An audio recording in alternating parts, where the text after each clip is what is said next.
Ya, Oh ya nah ini itu. Bapak Ibu, saham ini disclaimer on, bukan rekomendasi beli atau jual ya. Nah ini cuma contoh bahan pembelajaran karena resiko tiap orang, terus ketahanannya beda-beda. Kalau Andre di ayun-ayun sampai berapa puluh persen juga tenang, dia mah udah biasa. Tapi Bapak Ibu yang nggak biasa, jangan coba-coba niru ya. Nah ini kita belajar dari apa sih yang bikin Andre bisa jadi peger perjuangannya. Ya. Dre, gimana Dre? Yang bikin kamu tangan digoyang-goyang? Nah, itu Casap kan sempat 100, sampai sekarang udah hampir cuman cuannya mungkin 80-90% lah kita ngomongin ya. Nah, Hmm. kenapa bisa tahan ya? Karena saya ngelihat perusahaannya, Ci. Saya menganggap Casap ini tuh, saya membeli Casap ini tuh bukan gara-gara saya ingin invest hanya untuk 1 tahun atau 2 tahun gitu. Saya melihat Casap ini tuh saya ingin pegang untuk 5 sampai 10 tahun. Jadi mindset awal saya tuh sudah menentukan bahwa Casap ini bukan kategorinya cyclical, Ci. Itu yang pertama. Jadi bisnis modelnya tuh dari 6 kategori itu saya perhatikan, oh Casap ini menurut saya ini masuk ke fast growth. Itu yang pertama. Sehingga saya bisa menentukan mindset saya tuh saya ingin tentukan ini untuk berapa lama. Oke, nah berikutnya yang kedua, perhatikan di siklusnya secara siklus, Casap ini tuh sudah sedang berada yang tadinya tuh saya investasi berada di fase craft atau di fasenya siklus bisnis itu lagi sulit ya. Lalu menembus ke fase ekspansi. Jadi artinya tuh saya lihat, saya pelajari perusahaannya secara lebih mendalam dan saya pelajari juga apa namanya itu langkah-langkah perusahaannya ke depan. Oh, Casak ini ternyata dia ruang pertumbuhannya tuh dari tadinya tuh saya pertama kali beli itu dari 30 toko ini akan menjadi sampai 100 toko 10 tahun yang akan datang.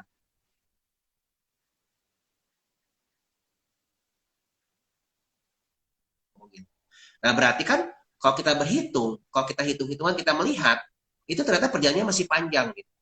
Nah, oleh karena itu saya melihat oh valuasi nilainya kalau nanti perusahaannya sudah akan menjadi sampai 100 ini tuh ternyata akan menjadi sedemikian ya nilainya akan sekian ya.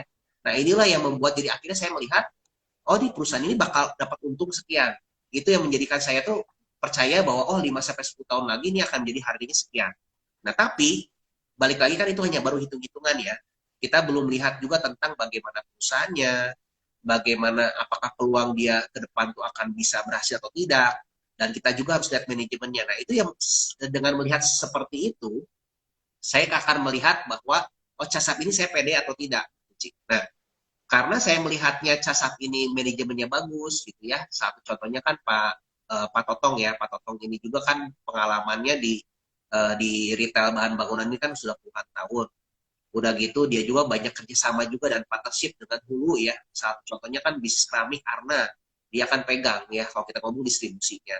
Lalu kan dia juga ada apa kerjasama juga sama beberapa contohnya dengan Avian ya dengan chat-chat yang lain juga.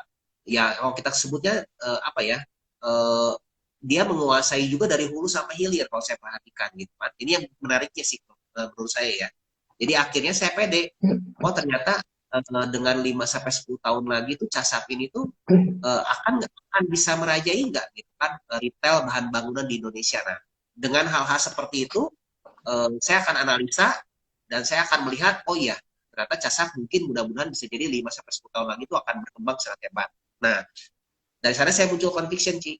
Sehingga saya bisa pegang holdnya lebih lama. Nah, kira-kira seperti itu sih, Ci, gambarannya, Ci. Nah itu ya, jadi view-nya buat ke masa depan, kira-kira bakal gimana. Belinya waktu lagi kondisinya jelek, tapi perusahaannya bagus. Nah kurang lebih seperti itu. Nanti jadi kondisinya kalau membaik, ya udah tarikannya udah naik daripada kita beli waktu udah firm, udah jadi, upside-nya lebih terbatas. Nah kurang lebih seperti itu kali ya, Dre.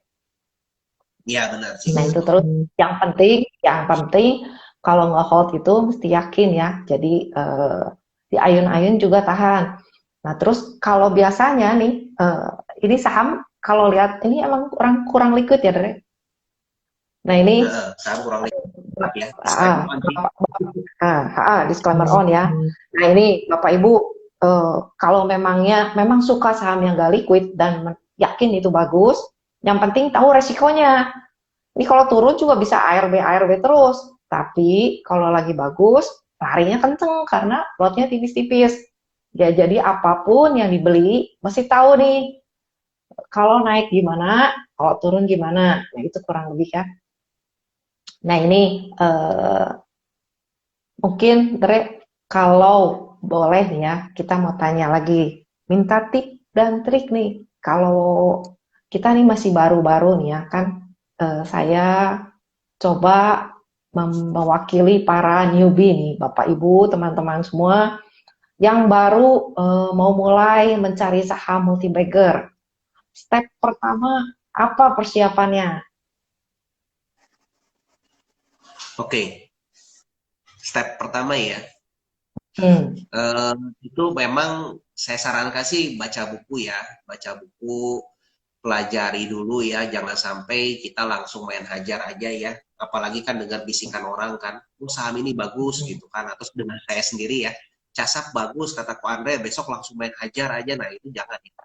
Saran saya pelajari dulu, belajar ya, kita mengisi dari leher kepala ke atas ya. Jadi kita belajar dari siapapun banyak, dari YouTube, Instagram, atau influencer-influencer itu banyak sekali yang bagus sekarang ya, yang hebat-hebat ya Ci ya. Bahkan ada yang teman-teman Hmm. juga dari ini yang berkembang sangat hebat ya Ci ya, di luar ya, Hmm. gitu kan. Nanti kita Kalau di ajak IG live ya, alumni ya, kita tanyain sukses story-nya gimana. Kan itu sama-sama newbie ibaratnya. Dia gimana cara nemuin jati diri. Kan udah beberapa udah dapat backer ya. Nanti kita jadiin iya, tamu ya, Dre? iya banyak juga yang berkembang sih sekarang ini Ci. Apa mungkin ada yang bikin Mm-mm. komunitas apa ya, kita juga senang banget ya Ci ya, ikut sama Mm-mm. Ya masuk. komunitas kayak mirip kita ya, udah emitennya, udah ada yang lainnya gitu minimal misi kita buat apa bikin pasar modal di Indonesia lebih maju tuh udah mulai kelihatan ya, Dre? Iya.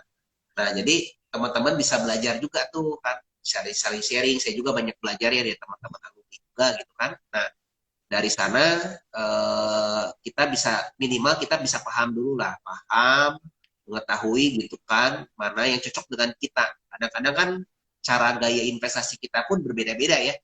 Ada caranya saya mungkin fundamental yang mungkin seperti apa juga beda fundamentalnya gitu kan. Ada juga yang Mm-mm. mungkin kayaknya di teknik fundamental seperti CPV ini teknikal gabung dengan fundamental ya Ci ya, gitu Mm-mm. kan gaya seperti itu ya Ci ya. Nah ada juga yang technical trading, ada yang banarmologi, apapun caranya sih sah-sah aja ya. Nah jadi saran saya sih temukan dulu jati dirinya ya, kita juga ada pelatihan sih kalau mau ikutan juga boleh gitu kan. Nah yang penting tuh ya Bapak Ibu sekalian bisa belajar dulu, menemukan jati diri dulu yang cocoknya apa. Nah baru kita sebutnya tuh kita benar-benar apa ya, karena yang kita beli itu kita akhirnya paham ya. Karena kita paham dan kita jadi banyak belajar gitu. Biarpun salah, kitanya minus misalkan salah, kita pun bisa belajar dari sana. Gitu. Jangan sampai gini, beli dulu gitu nggak paham apa-apa, rugi, udah kitanya sendiri pun jadi akhirnya down. Nah itu sih yang Mm-mm. menurut saya itu nggak bermanfaat ya. Jadi baiknya sih kita paham juga sambil berjalan, ya kita beli ada kesalahan apa, ya kita bisa pelajari jadi akhirnya. Nah, kira-kira seperti itu sih, Ci, saran saya. Tapi kalau dari Cibibi gimana, Ci, kira-kira? Ya kalau saya ya mesti disesuai sama kemampuan keyakinan kita ya baru bisa untung. Kayak Andre kan, kalau latar belakang Andre kan memang di retail kuat banget kan. Kamu memang bisnis aslinya retail, makanya kamu pegang saham retail juga kuat. Karena kamu udah kenal banget gitu di ayun-ayun juga nggak perlu makan antimo, nggak perlu makan proa ya. Nah kalau yang Iya, nggak biasa, mungkin itu kegoyang dikit juga udah mual gitu kan. Langsung matiin laptop, healing gitu kan. Apalagi kalau belinya udah full, ada full semua. Nah itu ya, kalau Andre kan memang backgroundnya bisnismen di bidang retail. Jadi dia kalau di retail udah kurang lebih, mah udah sehari-hari gitu kan. Nah itu, jadi Bapak Ibu kurang lebih di seperti itu ya. Dulu saya pernah dengar juga, Dre, nasabah teman saya, dia cuma bisa trading saham properti konstruksi. Karena apa? Dia toko besi katanya. Dia jadi kalau lagi oh, rame ya dia transaksinya itu. Kalau lagi sepi ya udah nggak transaksi dulu. Dia cuma iya, nyaman sama saham yang emang bisnisnya nyambung sama dia gitu. Nah itu tahu mungkin itu ya. jadi digoyang-goyang dia udah tahu ya kayak anggap aja dagang toko gitu kan ya. Nah itu mungkin Betul. Bapak Ibu, nah coba cari tahu. Mungkin nggak perlu semuanya bisa lah, tapi cukup beberapa yang kita kuasain kali gitu ya, Dre. Iya, benar sih. Nggak perlu Nah harus itu. semuanya kita dapat untung, Ci, di bursa, Ci. Ah, Kadang-kadang orang tuh ah. gitu ya. Ini naik, tergoda ingin naik, mau ngejar, Ci. Heeh. Jadi itu juga karena, waduh yang lain ikut cuan, masa sih gua nggak cuan? Nah itu yang kesalahan saya pertama dulu kayak gitu, Ci. Ikut-ikutan orang lain, nggak tahu ngerti dalam tentang sahamnya apa, takut ketinggalan kereta, Ci. Heeh. Intinya sih Terus gitu. apalagi lihat postingan orang ya, cuan beggar, cuan ini, cuan itu. Wah, kita belum dapat apa-apa gitu. Wah, beli apa nih gitu kan? Nah, Betul. itu kan kadang-kadang medsos itu cuma sebagian ya. Cara cerita keseluruhannya kita nggak tahu, yang tahu diri kita sendiri. Ya kalau nggak tahan lihat godaan kayak begitu, nggak usah lihat, kita baca buku aja. Kita nonton YouTube yang bagus, nambah sesuatu buat kita, gitu, yang bermanfaat buat diri kita sendiri gitu ya. Nah itu kali ya. Betul. Nah, nah terus ini ada beberapa pertanyaan kali ya. Ini ya yang kalau yang multi-bagger, nah ini nanti mungkin proses ya. Memang nggak mudah, kasarnya kan orang nggak rugi aja itu udah bagus kalau buat di awal kan. Karena kan menurut survei, kalau lagi siklusnya jelek, buka rekening itu rugi kan, banyak kan nasabah itu. Nah, boro-boro pengen cuan beggar gitu kan. Nah, jadi jangan pengen belajar seminggu langsung bisa ya, Bapak Ibu. Ini memerlukan waktu dan trial and error. Sampai benar-benar kita yakin dan itu ngegulung tuh ya terus gitu ya. Nah, ini mungkin ya Dre, Dua saya tahun bacain ya. cuan. Pertama kali saya Ah, invest 2 tahun nggak ada cuan sama sekali, Ci. Boncos, Ci. ah, Untung ah. gitu Keambil habis. lagi. Ya, kamu Habis ibaratnya habis. kamu kayak ngegolin banyak ke lawan tapi kebobolan terus gitu ya. Kadang-kadang kan bawahnya tuh nggak dijagain. Ya kayak orang kan gini Mm-mm. ya. Kita pengen apa punya tabungan jadi orang kaya gitu. Hidupnya naik gitu kata taraf hidup naik. Tapi kita tuh cuma Heeh. jagain income terus nyari terus tapi bawahnya pengeluarannya nggak dijaga. Nah kayak di saham juga sama ya. Kita cari profit terus tapi lossnya nggak dijagain gitu. Sama tapi kalau kita jagain loss terus nggak profit gitu kan. Kayak sehari-hari juga jagain pengiritan terus tapi kita nggak cari tambahan gitu kan. Nah, itulah Betul. kurang lebih ya hidup. Makanya saya suka di sana tuh karena mirip hidup, Dre. Kayak hidup kita Hmm. ya. Kalau lagi di bawah ya jangan terlalu sedih nanti mantul. Kalau lagi di atas jangan terlalu sombong nanti diturunin juga, nah gitu kan. Nah itu ya. Ini ada beberapa pertanyaan ya tadi di IG story ya, Dre. Saya mulai boleh boleh bacain kali ya. Siap, siap, Ci. Oke, Bapak Ibu nanti kalau ada yang mau tanya, nah Ini ini nih mungkin konsepnya seperti ini, kalau, nggak berani menikah. ah, Tuh, itu harus diputuskan itu. nikah nggak berani, nggak nikah. Sama cari pasangan, Bapak. Ini mirip cari pasangan, cari saham itu kan, cari bagger kalau berarti kan kita mesti lama kan. Nah, mesti Iya. detail gitu kan. Bukan cuma buat TikTok cari teman makan siang kan, kalau cari saham putih bagger ya. Ibarat teman Mm-mm. minimal pacarin lah berapa tahun gitu kan.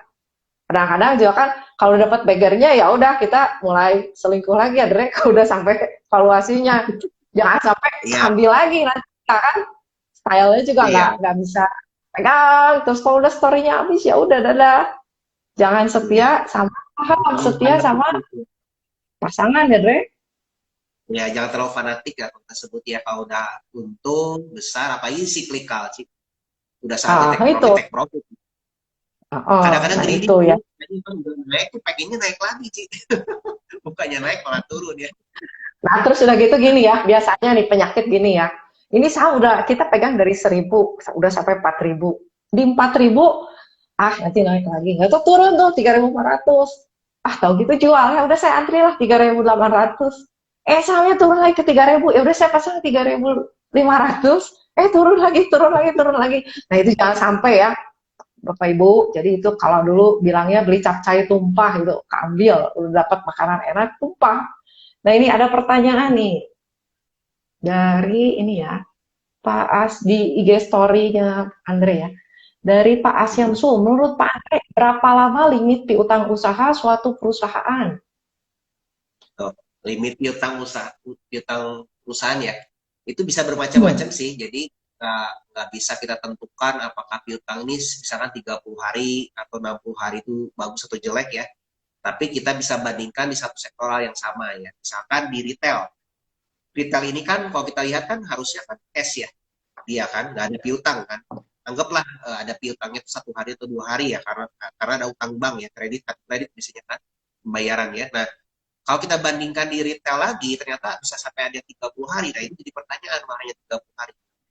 Tapi kalau 30 hari di sektor yang misalkan kayak pabrik, ya, kalau di industri misalkan ya, ternyata industri yang lain tuh dengan yang sejenis itu bisa sampai 60 hari.